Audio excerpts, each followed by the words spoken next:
las pipetas, ¿sí? Tenemos por ahí también eh, las láminas cubreobjetos, las portaobjetos, algunas tinciones, ¿no?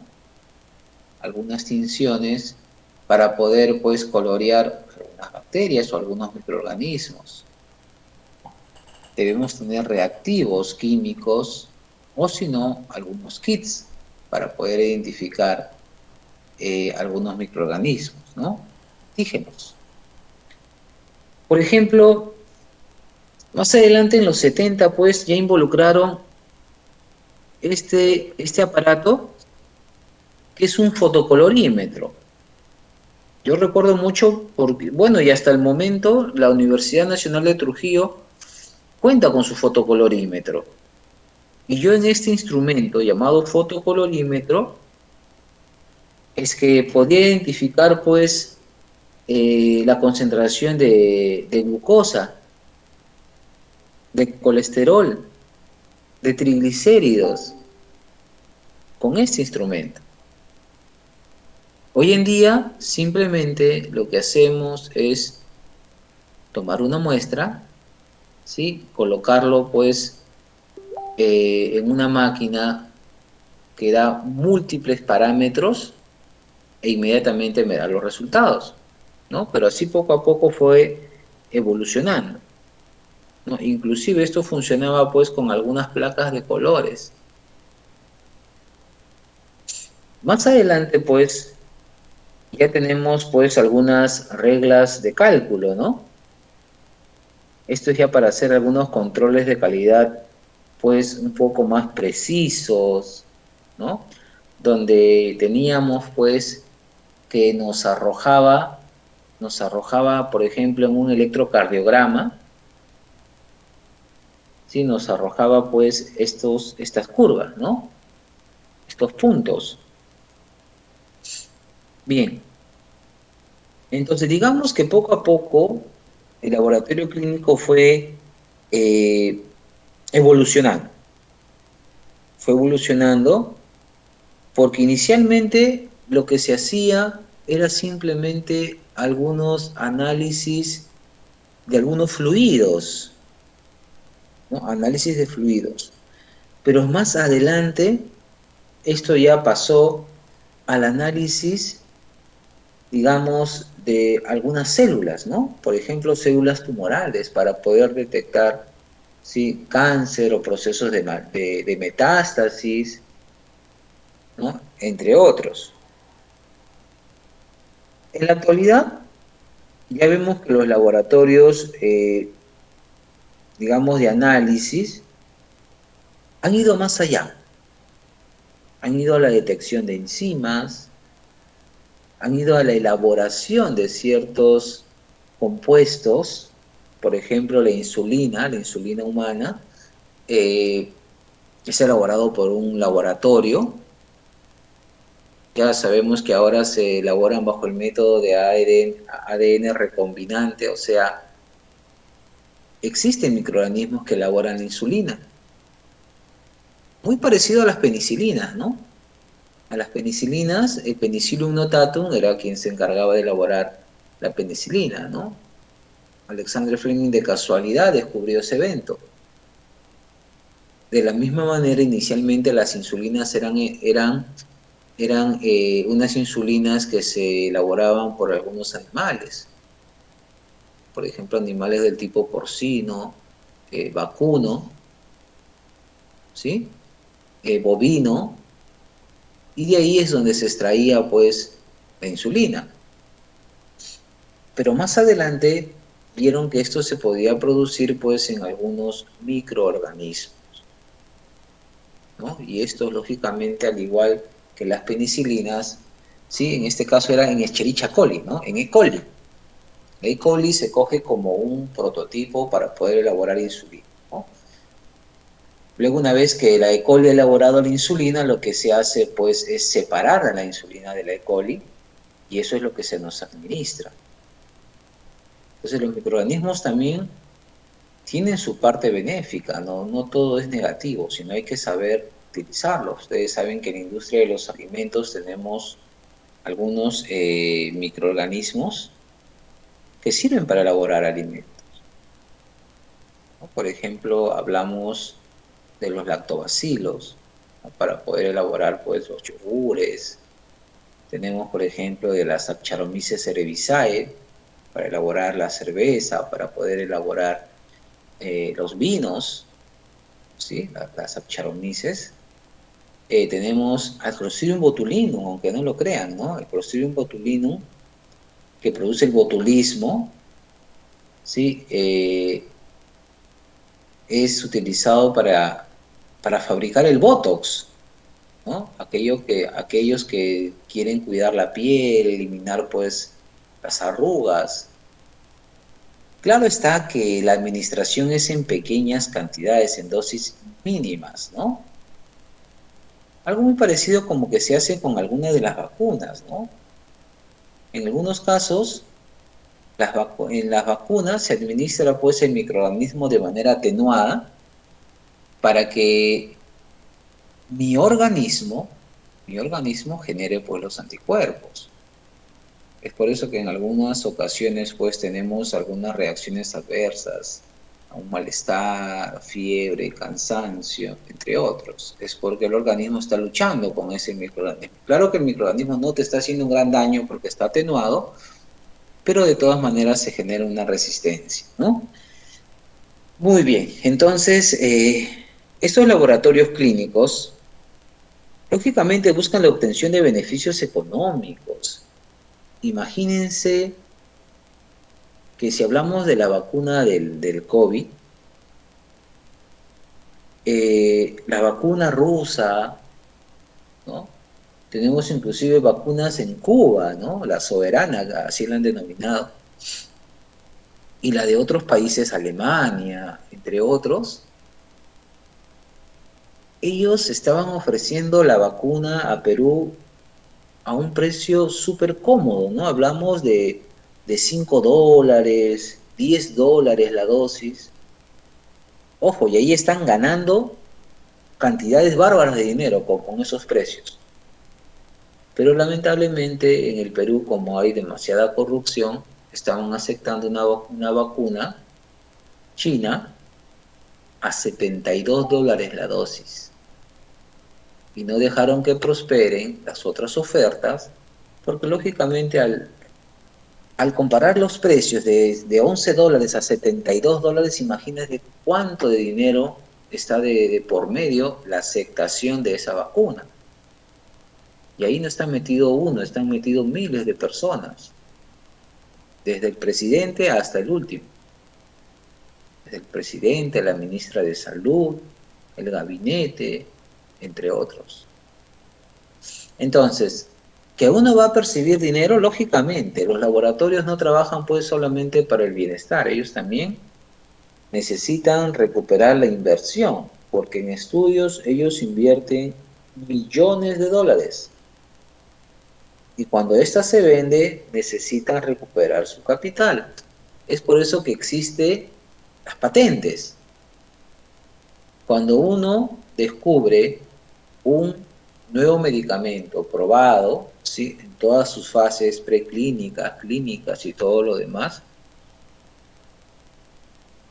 se le da la patente, se le otorga la patente para que ellos tengan la oportunidad de venderlos por unos, bueno, anteriormente eran 10 años, ahora creo ya se estipula hasta 20 años, ¿no? Y eso no sucede solamente con las vacunas, sucede con todos los medicamentos y con todo aquello que usted pues ha logrado crear, algo nuevo, ¿no? En beneficio de la humanidad. Muy bien. Por ejemplo, digamos que hoy en día los laboratorios han diversificado, ¿no? Su negocio. Ya no solamente ofrecen pues algunas pruebas, digamos, en la cual ellos te tomen la muestra, sino también pruebas rápidas, también de elaboración de nuevos componentes para la detección de las pruebas y algunas enzimas, ¿no? Por ejemplo, ustedes vieron un fotocolorímetro todo antiguo, esos fotocolorímetros utilizaban enzimas, utilizan enzimas, porque todavía hay algunas universidades que lo utilizan. Por ejemplo, yo estuve hace 2 años, antes que empiece la pandemia, en el laboratorio de San Marcos, y San Marcos tiene todavía sus equipos y todavía funcionando, ¿ah? Lo tienen en las prácticas de los alumnos. Claro que también tiene otros equipos más de mayor tecnología, pero lo utilizan con otros fines, lo utilizan más con fines de investigación, ¿sí? Recuerden que estos equipos son costosos. Dos, utilizan algunos kits que también son muy costosos, y cada cierto tiempo tienen que ser calibrados. O sea, al año tienen que pasar un proceso de calibración para asegurar que los resultados que arrojan son los adecuados.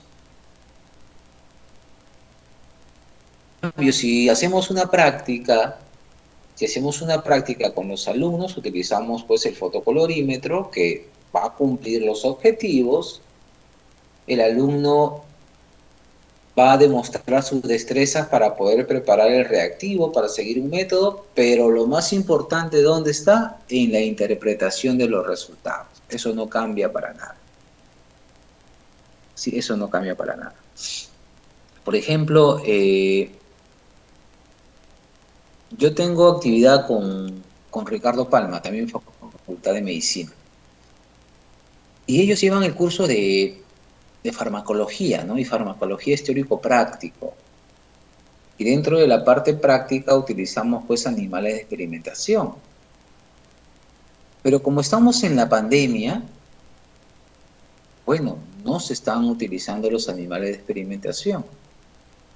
Porque, ¿qué cosa se hacía con el animal de experimentación? Se reforzaba la práctica que el alumno pesaba al animal, obtenía la dosis y administraba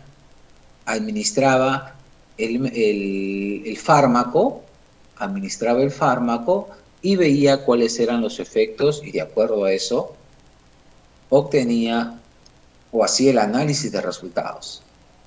Ahora, ¿en qué se ha reducido esta actividad? Se ha reducido en lo siguiente: ya se le da al alumno el peso del animal. Entonces el alumno, ¿qué hace? Hace los cálculos, saca las dosis, las concentraciones, los volúmenes. Entonces, igual no se ha perdido esa actividad, sigue igual. El alumno ya no administra el medicamento, pero eso no hay problema, porque se le explica con literatura científica cuáles son los posibles efectos de este medicamento, ¿sí? Y el alumno tiene que hacer el análisis de todos esos resultados. Entonces, lo único que no se está haciendo es la administración, ¿no? No se está viendo la manipulación que va a tener el alumno del animal de experimentación, pero digamos que no es lo fundamental. No es lo fundamental, porque la competencia del médico no es la administración del medicamento. La administración del medicamento le compete a la enfermera. ¿Que usted debe saber hacerlo? Sí, es un gran apoyo, porque cuando vaya en una zona lejana de extrema pobreza, usted va a tener que hacer la actividad, ¿no? Pero no es la esencia, digamos, del médico, ¿no? Tampoco la manipulación del animal, ¿no? Porque no le corresponde. Solamente se hace esa actividad para poder demostrar los efectos,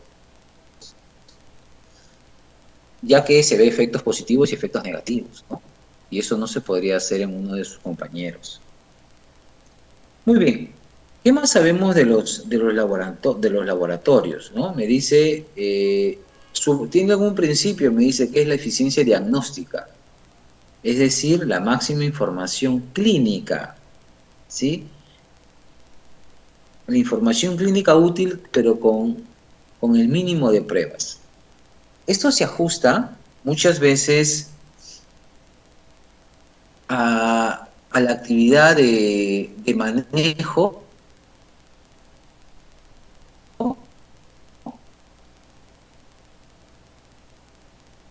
de experimentación, o digamos, de las pruebas analíticas. Recuerden que las pruebas analíticas hoy en día se realizan bajo ciertas condiciones donde muchas veces las muestras son insuficientes. Por ejemplo, yo obtengo 5 mililitros de sangre y con esos 5 mililitros de sangre tengo que utilizar todo ello para hacer de repente un perfil hepático y un perfil lipídico. Entonces, va a ser insuficiente. Pero sí existen algunos métodos que requieren de poco volumen, ¿sí? Y es lo suficiente para poder hacer un perfil hepático y un perfil lipídico, ¿no? Pero también hacer un perfil hepático y lipídico, imagínense, por ejemplo, un colesterol te puede costar pues 20 soles, 30 soles, 50 soles. Y si haces un perfil completo, no solamente vas a tener pues colesterol, disculpe, por ejemplo, transaminasas, ¿no? Si es un perfil hepático, puedes obtener transaminasas, puedes obtener bilirrubina, ¿sí? Entre otros más. Se pueden hacer 5 o 6 pruebas con una pequeña cantidad de sangre, con una maquinaria específica. Ah, ¿cuánto me va a costar? Tal vez me va a costar, pues, no sé, 200 soles, 300 soles. Son perfiles completos. Entonces, lo que trata de asegurar el laboratorio clínico es, pues, que se realice un paquete completo, ¿sí? Utilizando la menor cantidad de pruebas, porque eso también repercute en la economía del paciente, ¿no? Es decir, me dice el objetivo principal es la mejor prestación, pero al menor costo. Cuando nosotros hablamos de laboratorio clínico, me dice que este interviene en más del 70% de las decisiones médicas. Quiere decir que una prueba de laboratorio clínico apoya el diagnóstico del médico. Muchas veces el médico supone, ¿no? Observa algunos signos, algunos síntomas y empieza a suponer, es posible que tenga esta enfermedad. Pero ese es posible, ¿sí? Se va a concretar con los resultados de estas pruebas, ¿no? Y bajo estos resultados, pues, plantea un enfoque terapéutico. Ahora, para estos casos, siempre hay algunos laboratorios de referencia, ¿sí?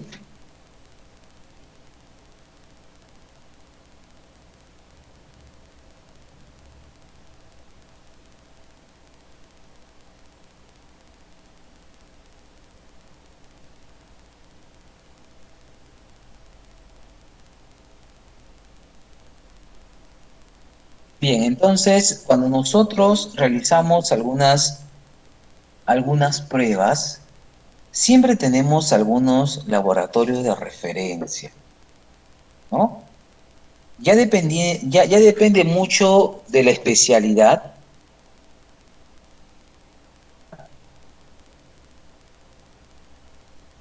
¿sí? Depende de la especialidad. En bote muchos laboratorios que puedan ayudar al diagnóstico, pero siempre nosotros referimos a algunos de ellos. Por ejemplo, refieren a Scalabs, bueno, es uno de ellos. Hay laboratorios, por ejemplo, en Lima, o tal vez hay algunas instituciones, ¿no? Que tienen una gran capacidad de laboratorios, por ejemplo, la Maternidad de María, ¿no? La Maternidad de María también tiene un buen centro de laboratorio clínico, ¿no? Y así sucesivamente, ¿no?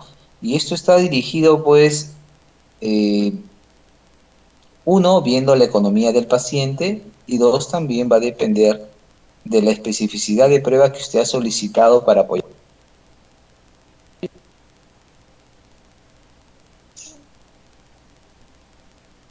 Muy bien. ¿Qué se debe tener en cuenta? Por ejemplo, me dice, tenemos que tener en cuenta la significación clínica, o sea, qué es lo que espero obtener de este resultado, ¿sí? Digamos, si ese resultado apoya mi diagnóstico, fundamentos del método, ¿sí? Caracterización de los reactivos provistos.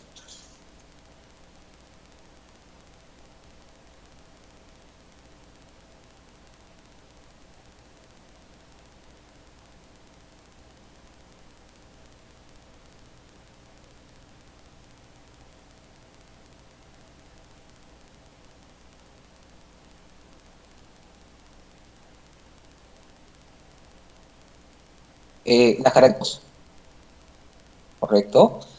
Los tipos de muestra utilizados, si vamos a utilizar el suero, el plasma, los tipos de anticoagulantes, ¿no? En el caso que se vaya a trasladar estas muestras, algunas sustancias, ¿no? Muchas veces no se sugiere pues colina, sino tal vez otro anticoagulante. La estabilidad, el almacenamiento. Muchas veces es necesario tenerlo en un lugar refrigerado para que las enzimas no se vayan a degradar, ¿no? Las condiciones de reacción, por ejemplo, si utilizamos un espectrofotómetro o un fotocolorímetro, es importante tener en cuenta la longitud de onda, la temperatura, el tiempo de reacción, el tiempo de vida de la muestra, ¿no? Recuerden que las enzimas tienen un tiempo que puede ser corto, a lo mucho un año, a lo mucho, ¿no? Y inclusive si ya se abrió el recipiente o el kit, a lo mucho va a ser 2 a 3 meses, ¿no? Y bajo ciertas condiciones especiales. También cuando se hace un análisis, yo debo tener en cuenta el cálculo de los resultados, ¿no? Porque existen inclusive algunos, una derivación de ¿no? Unos valores, inclusive lo medimos pues con algunas escalas, con algunas reglas, ¿sí? De acuerdo a esto extrapolamos y lo relacionamos con problemas, por ejemplo, de hemoglobina, ¿no? Existen valores de referencia donde nos vamos a apoyar para decir pues si los valores están elevados o están disminuidos. Cuenta un control de calidad tanto de los reactivos como del mismo, y debemos tener en cuenta también algunas limitaciones del procedimiento, ¿no? Por ejemplo, que tengamos algunas sustancias interferentes. Por ejemplo, cuando estas muestras no son almacenadas de manera adecuada, pueden se hemolizan y los resultados ya no van a ser los mismos, ¿no? Entonces hay que tener cuidado con todo.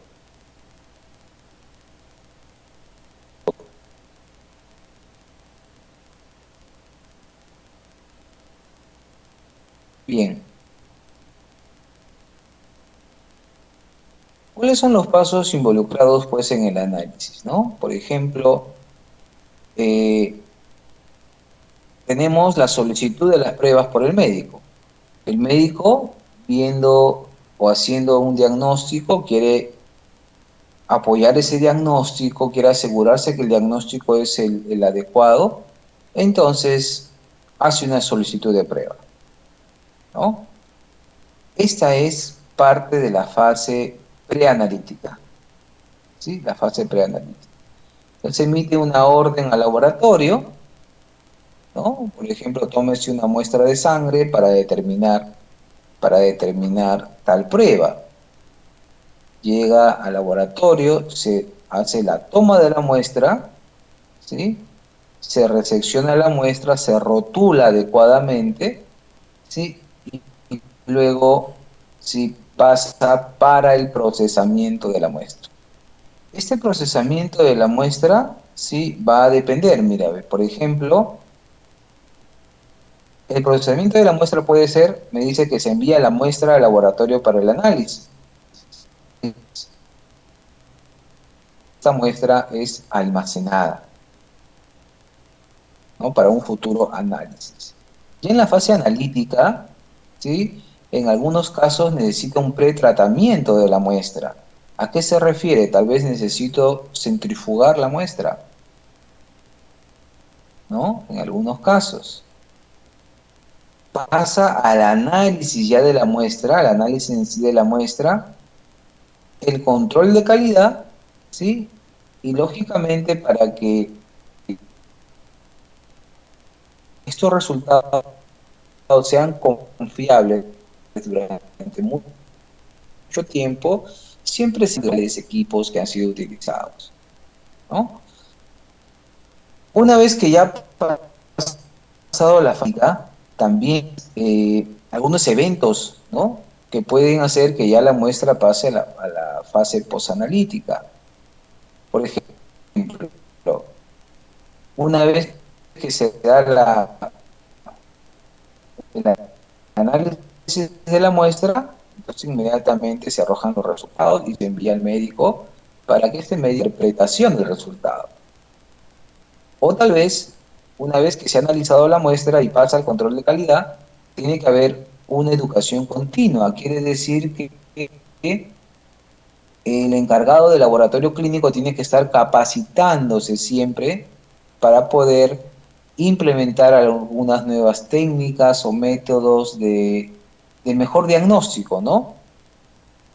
Y nunca se debe de descuidar, en este caso, la bioseguridad, ¿no? Inclusive, esta bioseguridad no solamente empieza o digamos, repercute a la fase postanalítica, sino a cada una de las fases. ¿Informe? Y una vez que ha enviado los resultados al médico, entonces este médico lo que hace es la presentación del resultado.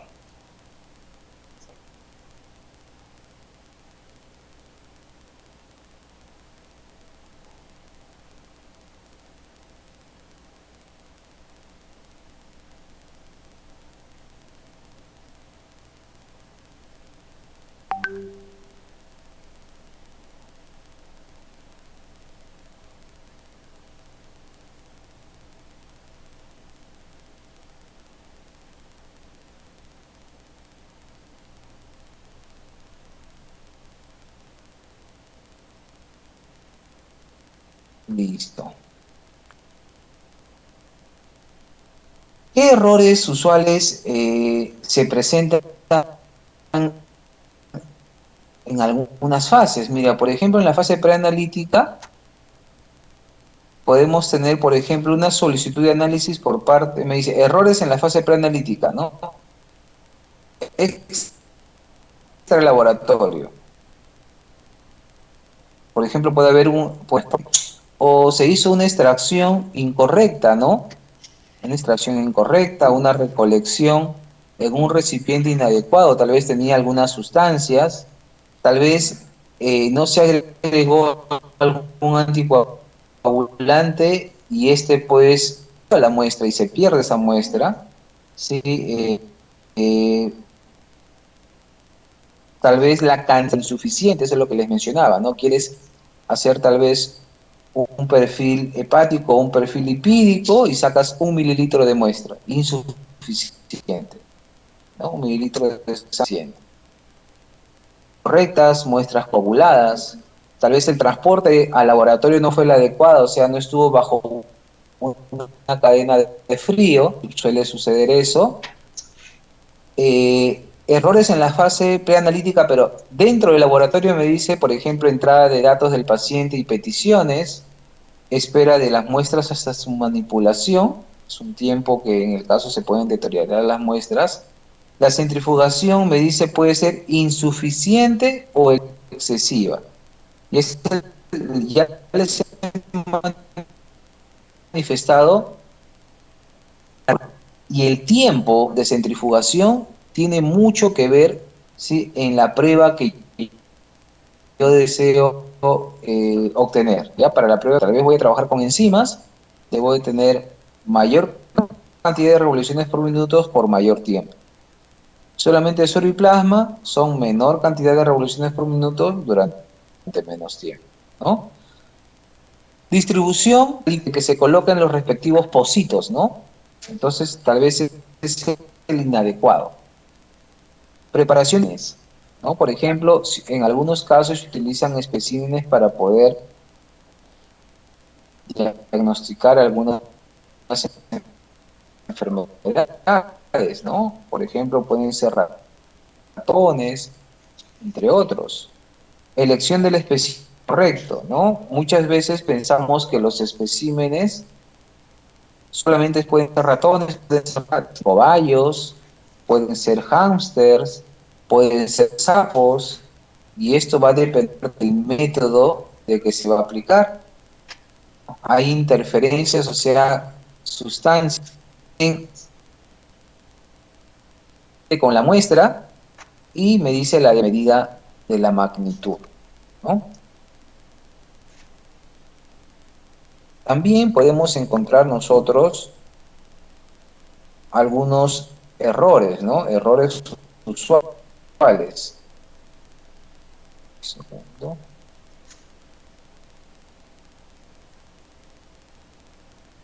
Muy bien. Pueden haber algunos errores en las recetas, ¿no? Pueden haber errores en las recetas. Por ejemplo, no se colocó la prueba adecuada, ¿no? Para el paciente. Un segundo.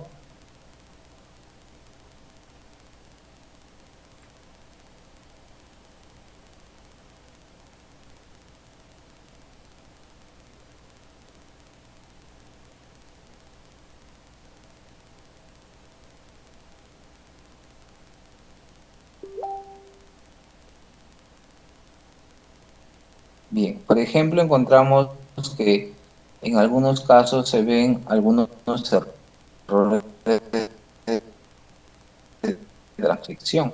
Errores de transcripción es al asignar una prueba para un determinado diagnóstico, ¿sí?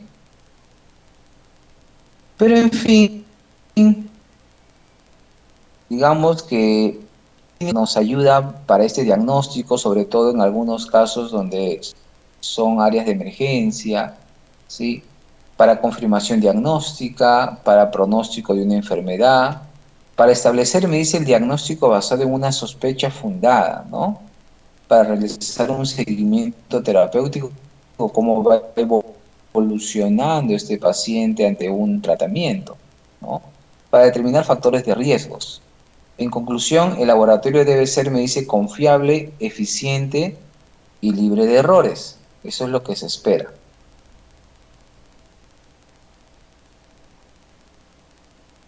¿Qué se espera del laboratorio clínico? Darse como un proceso clave, me dice, y no de apoyo, ¿no? Planteándose como un servicio de atención, que dice valor agregado a los servicios de laboratorio. Acá nosotros tenemos una interpretación de datos, ¿no? Por lo que anteriormente teníamos estos pocitos. Bueno, en la actualidad, en algunos lugares todavía se siguen aplicando, ¿no? Entonces, cada uno de los colores una determinada enfermedad. Pero ya hoy en día, pues, con la incorporación de la tecnología, solamente tomamos la muestra, colocamos en una cuba, esta se coloca, pues, al respectivo equipo y obtenemos, pues, estas gráficas, ¿no? Esas gráficas que me van a mencionar si existe o no la posibilidad de la enfermedad que estábamos planteando en el día. Lógicamente siempre es necesario pues el criterio y análisis críticos de un profesional, ¿no? Muchas veces el paciente hace la prueba, va a recoger los resultados, pero ya no vuelve con el médico.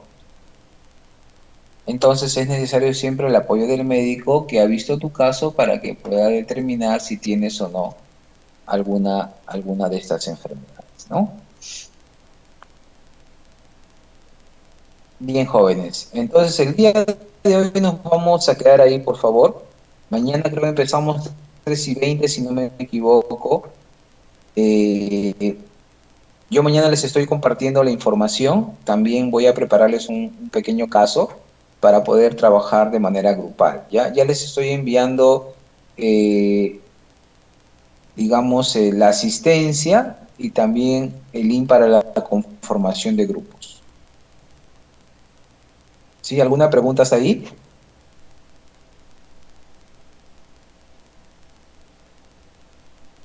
Mañana con tranquilidad vamos viendo estos de los grupos, ¿sí? Vamos viendo los grupos, vamos pasándoles la asistencia y vamos estableciendo un modelo de trabajo, ¿sí?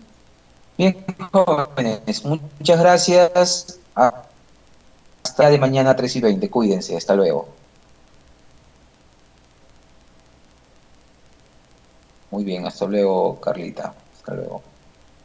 Hasta luego, doctor. Gracias. Gracias a ustedes, jóvenes, cuídense. Nos vemos, Yair, cuídense. Nos vemos, Belén, Yaneli, hasta luego.